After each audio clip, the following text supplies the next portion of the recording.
శాంతి. ఈరోజు Murali date 26 December 2023. బాబా చెప్తున్నారు, మధురమైన పిల్లల్లారా, ఈ చదువు మనుషులను దేవతలుగా చేస్తుంది. ఇందులో కొద్దిగా కూడా పొరపాటు చెయ్యకూడదు. కేవలం తింటూ నిద్రిస్తూ చదువుకోకుండా ఉంటే చాలా పశ్చాత్తాపం చెందవలసి ఉంటుంది. ఈరోజు మురళిలోని ప్రశ్న, ఏ విషయంలో బ్రహ్మ బాబాను అనుసరిస్తే ఉన్నతి జరుగుతూ ఉంటుంది? సమాధానము, ఎలాగైతే బ్రహ్మ బాబా తన సర్వస్వాన్ని పూర్తిగా ఆహుతి చేస్తారో, అనగా తన సర్వస్వాన్ని సమర్పించారో, అలా తండ్రిని అనుసరించండి. ఉన్నతికి సాధనము తండ్రి ద్వారా రచింపబడిన ఈ రుద్ర జ్ఞాన యజ్ఞంలో తమ ఆహుతిని ఇవ్వాలి. అంటే తండ్రికి పూర్తిగా సహాయకారులుగా అవ్వాలి. కానీ నేను ఎంత సహయోగం చేశాను, ఎంత ఇచ్చాను, ఇటువంటి ఆలోచనలు ఎప్పుడు కూడా రాకూడదు. తండ్రి దాత, వారి నుండి మీరు తీసుకుంటారే కానీ దాతకు మీరు ఏమీ ఇవ్వలేరు. పాట, నీవు నిద్రించి రాత్రిని పోగొట్టుకున్నావు. ఓం శాంతి. పిల్లలు పాట విన్నారు. దీనిపైన కూడా పిల్లలకు అర్థం చేయించాలి. నేను పిల్లలతో మాట్లాడుతూ ఉన్నాను అని ఇంకెవ్వరూ చెప్పలేరు. సాధు సత్పురుషులు మహాత్ములు అనేక మంది ఉన్నారు. వీరిలో శక్తి ఉంది అని కొంతమంది అంటారు. వీరైతే అందరికీ తండ్రి, వారే కూర్చుని అర్థం చేయిస్తారు. చాలామంది పిల్లలు రోజంతా తింటూ త్రాగుతూ నిద్రపోతూ ఉంటారు. చాలా సమయం నిద్రిస్తూ ఉంటారు. దీని వలన ఏమవుతుంది? వజ్రతుల్య జన్మను పోగొట్టుకుంటారు. మాయ చాలా తప్పులు చేయిస్తుంది. కుంభకర్ణుని నిద్రలో నిద్రపుచ్చింది. ఇప్పుడు మేలుకొల్పేవారు వచ్చారు. అజ్ఞాన నిద్ర నుండి మేల్కోండి. పూర్తి సృష్టిలో, అందులో ముఖ్యంగా భారతదేశంలో అజ్ఞానమే అజ్ఞానం ఉంది. కనుక తండ్రి చెప్తున్నారు, ఇప్పుడు తప్పు చేసినట్లయితే చాలా చాలా పశ్చాత్తాపడవలసి ఉంటుంది. ఆ తర్వాత చింతించిన లాభమేమీ ఉండదు. ఇక్కడ మనుష్యులను దేవతలుగా తయారు చేసే చదువు ఉంది. ఈ విధంగా ఇతరులెవ్వరూ చెప్పలేరు. ఇక్కడ కూడా అదే జ్ఞానమని అనరాదు. ఇక్కడ ఆది సనాతన దేవీ దేవత ధర్మస్థాపన జరుగుతుంది. ఇక్కడ కూడా చాలామందిని దేవి అని పిలుస్తారు. స్త్రీ దేవి అయితే పురుషుడు దేవుడవుతాడు. కానీ మనమిక్కడ సత్యయుగంలో దేవీ దేవత పదవిని పొందుకునే పురుషార్థం చేస్తున్నాము. కనుక తప్పకుండా సత్యయుగ స్థాపకుడే దీనిని ప్రాప్తి చేయించగలడు. అన్ని సత్సంగాల కంటే ఈ విషయం చాలా ప్రత్యేకమైనది. ఎవరైతే ఈశ్వరుడు సర్వవ్యాపి అని, అనేక అవతారాలు ధరిస్తారు అని చెప్తారో వారిని ఇలా ప్రశ్నించండి. ఒకవేళ ఈశ్వరుడు సర్వవ్యాపి అయితే అవతారమని చెప్పేవారు కూడా తప్పకుండా ఈశ్వరుని అవతారమే అవుతారు కదా. అన్ని సత్సంగాల కంటే ఈ విషయం ప్రత్యేకమైనది. ఎవరైతే ఈశ్వరుడు సర్వవ్యాపి అని, అనేక అవతారాలు ధరిస్తారు అని చెప్తారో వారిని ఇలా ప్రశ్నించండి. ఒకవేళ ఈశ్వరుడు సర్వవ్యాపి అయితే అవతారమని చెప్పేవారు కూడా తప్పకుండా ఈశ్వరుని అవతారమే అవుతారు కదా. అచ్చా, మరి రచన యొక్క ఆది మధ్యాంత రహస్యాలు తెలియచేయండి అని అడగండి. వారు ఏ సమాధానము చెప్పలేకపోతారు. అనేక రకాల వారు ఉంటారు. రిద్ధి సిద్ధి అంటే మంత్రతంత్రాలు చేసేవారు కూడా ఉన్నారు. నూతన ఆత్మ సృష్టిలో ప్రవేశించగానే అది కూడా తన శక్తిని చూపిస్తుంది. ధర్మస్థాపన చేసేందుకు ప్రవేశించే నూతన ఆత్మల పేరు చాలా ప్రసిద్ధమవుతుంది. ఇక్కడ శక్తి విషయమేదీ లేదు. శివబాబా, మేము మీ నుండి స్వర్గ వారసత్వాన్ని తీసుకునేందుకు వచ్చాము అని మీరంటారు. దీనినే ఈశ్వరీయ జన్మసిద్ధ అధికారము అని అంటారు. మీరు ఈశ్వరీయ సంతానము, మేము బాబ్దాదా పిల్లలమని ఏ సాధు, సన్యాసులు, మహాత్ములు అనరు. మనము స్వర్గ వారసత్వం తీసుకుంటున్నామని మీకు తెలుసు. సంపూర్ణ వారసత్వం తీసుకోవాలి అంటే తండ్రి స్మృతిలో ఉండమని బాబా చెప్తారు. తండ్రి ఇక్కడే చదివిస్తారు. రాజ్య స్థాపన అవ్వగానే ఈ చదువు చదివించేవారు అదృశ్యమైపోతారు. ఈ బ్రాహ్మణ కులము ఇప్పుడే ఉంది. మేము బ్రహ్మ సంతానము అని అంటారు. మరి బ్రహ్మ ఎప్పుడు వచ్చాడు? బ్రహ్మ అయితే సంగమయుగంలోనే వస్తారు కదా. ప్రజాపిత బ్రహ్మ ద్వారా రచింపబడే బ్రాహ్మణులే దేవతలుగా అయిపోతారు. తరువాత బ్రాహ్మణులే ఉండరు. తరువాత మనము మళ్ళీ దేవతా కులంలోకి వెళ్ళిపోతాము. తరువాత కర్మ క్రియలు చేయించేందుకు ఉన్న బ్రాహ్మణులను ఋషులు, మునులు ప్రారంభించి ఉంటారు. పూజారులుగా మారి ఉంటారు. ద్వాపర యుగంలో శివుని మందిరాలు నిర్మించి పూజించడం మొదలుపెట్టినప్పుడు పూజ్య దేవీ దేవతలుగా ఉన్నవారే పూజారులుగా అయిపోతారు. ఆ సమయంలో మందిరాలలో బ్రాహ్మణులు కావాలి కనుక అక్కడ నుండే బ్రాహ్మణులు కూడా ప్రారంభమై ఉంటారు. ఎవరైతే పూజ్యుల నుండి పూజారులుగా అయ్యారో వారిని బ్రాహ్మణులు అని అనరు.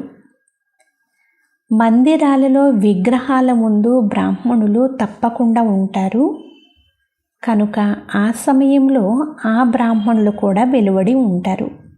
ఇది సంపూర్ణ వివరణ. వాస్తవానికి దీనితో కూడా జ్ఞానానికి సంబంధం లేదు.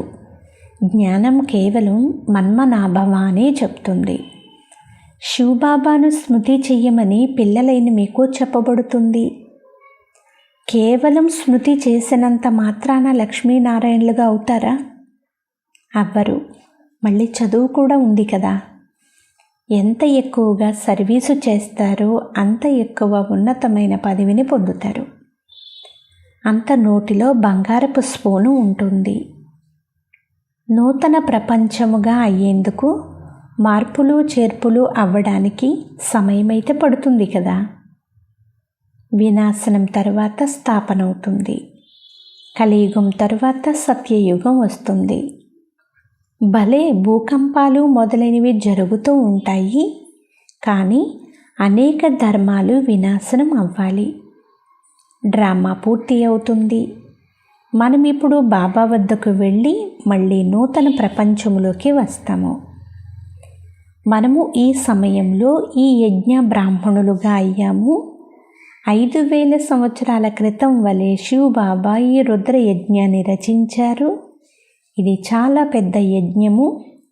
సత్యమైన బ్రాహ్మణులైన మీరే ఈ యజ్ఞాన్ని సంభాళన చేస్తారు.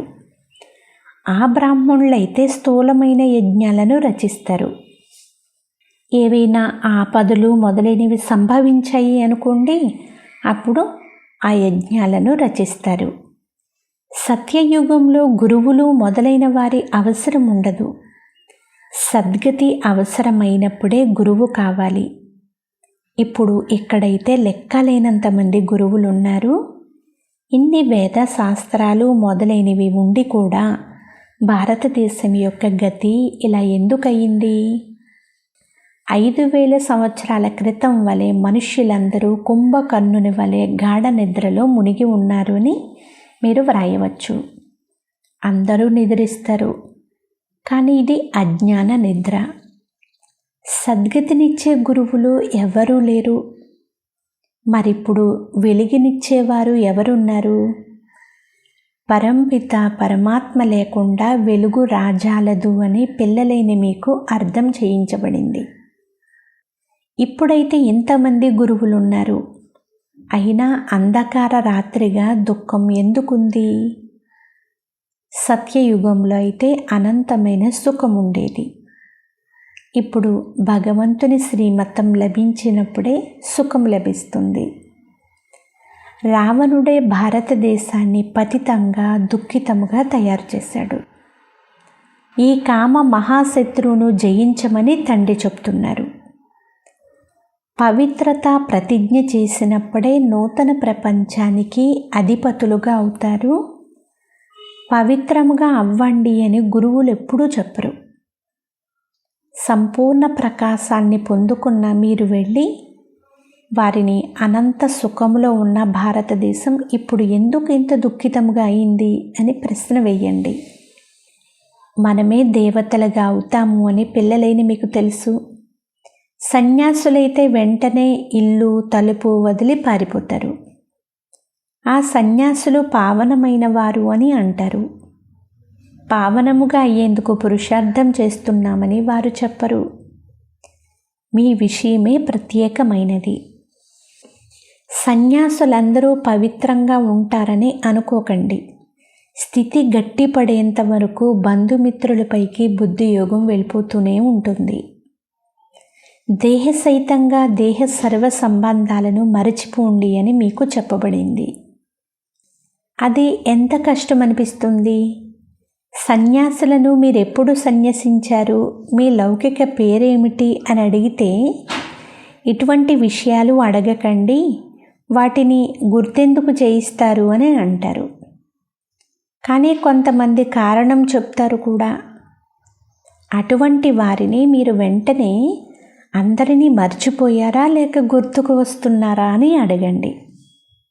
మీరు ఎవరు, అన్నీ ఎలా వదిలేశారు, ఒంటరిగా ఉండేవారా లేక పిల్లా పాపలు కూడా ఉండేవారా, వారు మీకు గుర్తుకొస్తూ ఉంటారా అని అడిగినట్లయితే అవును, చాలా సమయం వరకు గుర్తు వచ్చేవారు, చాలా కష్టంతో వాళ్ళందరినీ మరవాల్సి వచ్చింది అని అంటారు. అంటే తమ జీవితం అయితే గుర్తుంటుంది కదా. భలే మనము శివబాబాని స్మృతి చేస్తాము, కానీ మన సొంత జీవితాన్ని మరియు ఏవైతే శాస్త్రాలను చదివామో వాటిని మర్చిపోము కదా. జీవించి ఉండి మర్చిపోండి, దీనిని ధారణ చెయ్యండి అని తండ్రి చెప్తారు. లౌకిక సంబంధీకులను గుర్తు చేసుకుంటే అక్కడే బుద్ధి వేలాడుతూ ఉంటుంది. మొదటి ఈ విషయాలన్నీ విన్న తర్వాత నిర్ణయించండి. జీవించి ఉండి మరజీవులుగా అవ్వండి.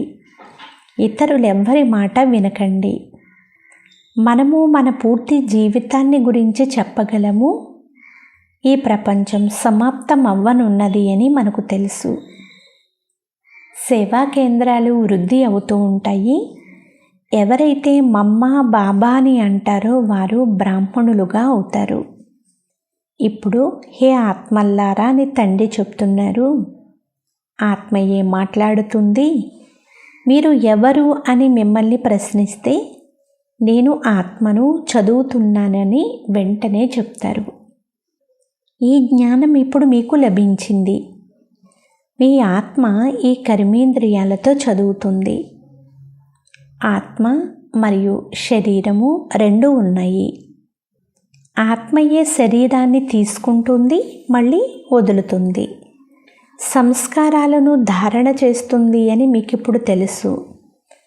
సత్యయుగంలో ఆత్మలమైన మనము పుణ్యాత్మలము, కానీ ఇప్పుడైతే పాపాత్మలుగా ఉన్నాము. ఇది చివరి జన్మ.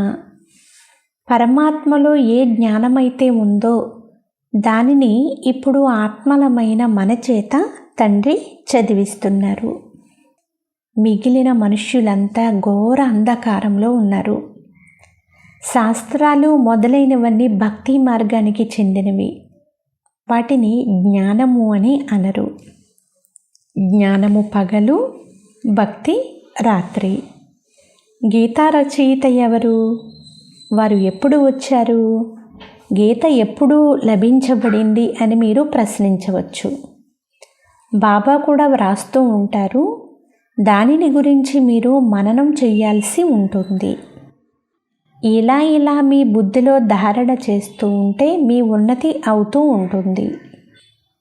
నన్ను స్మృతి చెయ్యండి అని బాబా చెప్తున్నారు. పిల్లలకు మాల రహస్యం కూడా అర్థం చేయించారు. పరంపిత పరమాత్మ బేహద్దు పుష్పము. తర్వాత బ్రహ్మ సరస్వతి జంట పూసలు. ప్రజాపిత బ్రహ్మ ద్వారా రచన రచింపబడింది. వీరు ఆదిదేవుడు, ఆదిదేవి. ఈ బ్రాహ్మణులు స్వర్గాన్ని తయారు చేశారు, అందుకే వారిని పూజిస్తున్నారు. మధ్యలో ఆ 8 మణులు చాలా సహయోగం చేసిన సూర్యవంశం వారు. జ్ఞానం బుద్ధిలో ఉండాలి. యజ్ఞంలో ఆహుతి ఇవ్వబడుతుంది అని కూడా మీకు తెలుసు. మాతల ఉన్నతి కొరకు బాబా యుక్తిని రచించారు. బలిహారం అయ్యారు కదా, కనుక తండ్రిని అనుసరించండి. గాంధీజీకి సహకరించిన వారికి కూడా అల్పకాల సుఖం లభించింది. వారు హద్దులోని తండ్రి, వీరు అనంతమైన తండ్రి. ఇక్కడ బాబా సర్వస్వమును మాతల పాదాల వద్ద ఉంచారు. అందుకే వీరు మొదటి నెంబరులోకి వెళ్ళారు. పిల్లలైన మీరు పురుషార్థం చెయ్యాలి. ఎవరైతే సహాయం చేస్తారో వారే స్వర్గానికి అధిపతులుగా అవుతారు. శివబాబాకు మేము సహయోగం ఇస్తున్నామని భావించకండి. వాస్తవానికి శివబాబాయే మీకు సహాయం చేస్తారు. అరే వారు దాత, మీరు మీ కొరకే చేసుకుంటున్నారు. మీరు స్మృతిలో ఉంటే వికర్మలు వినాశనం అవుతాయి. స్వర్గాన్ని స్మృతి చేస్తే స్వర్గంలోకి వెళ్ళిపోతారు. బాబా స్వయంగా చెప్తున్నారు, మన్మనాభవ. అలా లేకుంటే శ్రేష్టమైన పదవి ఎలా లభిస్తుంది? లెక్క చూసుకోవడం మీ పని. నేను ఇస్తున్నాను అని ఎవరూ భావించకండి. ఇది శివబాబా యజ్ఞము. నడుస్తుంది, నడుస్తూనే ఉంటుంది.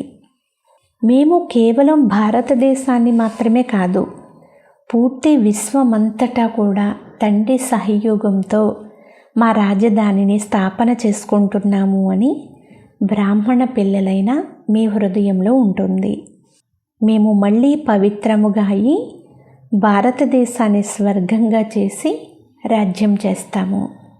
శివబాబా మతమును అనుసరిస్తేనే భారతదేశం స్వర్గంగా అవుతుంది. కనుక శివబాబా చదివిస్తున్నారు అని గుర్తుపెట్టుకోండి. ఎప్పుడైతే బ్రాహ్మణులుగా అవుతారో అప్పుడే దేవతా సాంప్రదాయములోకి వస్తారు అని బాబా అంటున్నారు. వికారాలలో పడిపోయారు అనుకోండి, ఒక్కసారిగా సర్వనాశనం అయిపోతారు. తమపై తామే కృప చూపకుండా అకృప చూపిస్తే శాపగ్రస్తులుగా అయిపోతారు. నేను వరదానాన్ని ఇచ్చేందుకు వచ్చాను, కానీ శ్రీమతమును అనుసరించకుంటే మిమ్మల్ని మీరే శపించుకుంటారు, పదవీ భ్రష్టులుగా అయిపోతారు అని బాబా అంటున్నారు. అచ్చా, మధురాతి మధురమైన అపురూపమైన పిల్లలకు మాతాపిత బాప్దాదాల ప్రియ స్మృతులు మరియు గుడ్ మార్నింగ్. ఆత్మిక పిల్లలకు ఆత్మిక తండ్రి నమస్తే. ఆత్మీయ తండ్రికి ఆత్మీయ పిల్లల యొక్క ప్రియ స్మృతులు, గుడ్ మార్నింగ్ మరియు నమస్తే నమస్తే నమస్తే. ధారణ కొరకు ముఖ్య సారము: బుద్ధి ద్వారా సర్వస్వము మర్చిపోయేందుకు జీవించి ఉండి కూడా మరణించాలి. ఒక్క తండ్రి చెప్పిందే వినాలి. మీ ఉన్నతిని మీరు చేసుకోవాలి అంటే మీరు పూర్తిగా బలిహారం అవ్వాలి. శ్రీమతమును అనుసరిస్తూ స్వయం పైన స్వయమే కృప చూపించుకోవాలి. సత్యమైన బ్రాహ్మణులుగా అయి యజ్ఞాన్ని సంభాళన చెయ్యాలి. చదువును బాగా చదివి శ్రేష్టమైన పదవిని తీసుకోవాలి. ఈరోజు వరదానము: సేవను తండ్రి ముందు బుద్ధి ద్వారా అర్పించి స్వయం నిశ్చింతగా ఉండే సఫలతా స్వరూప భవ. సారాంశము: ఎటువంటి కష్టమైన సేవ అయినా ఆ సేవను తండ్రి ముందు బుద్ధి ద్వారా అర్పించండి. నేను చేశాను, సఫలం అవ్వలేదు అని ఈ నాది అనే దానిని తీసుకురాకండి. ఇది తండ్రి యొక్క సేవ. తండ్రి తప్పకుండా చేస్తారు. తండ్రి ముందు ఉంచేస్తే సదా మీరు నిశ్చింతులుగా ఉంటారు. అంతేకాదు మీకు సఫలత కూడా లభిస్తుంది. ఎప్పుడూ బలహీన సంకల్పం యొక్క బీజాన్ని వేయకండి. సేవ అయితే చేస్తున్నాము, కానీ తండ్రి నుండి సహాయం లభించడం లేదు, బహుశా నేను అందుకు యోగ్యముగా లేనేమో అని అనుకోవడం కూడా వ్యర్థ సంకల్పమే అవుతుంది. ఇది సఫలతను దూరం చేసేస్తుంది అని బాబా అంటున్నారు. స్లోగన్: ఎవరి స్మృతి యొక్క జ్యోతి సదా వెలుగుతూ ఉంటుందో వారే బ్రాహ్మణ కుల దీపకులు. అచ్చ. ఓం శాంతి.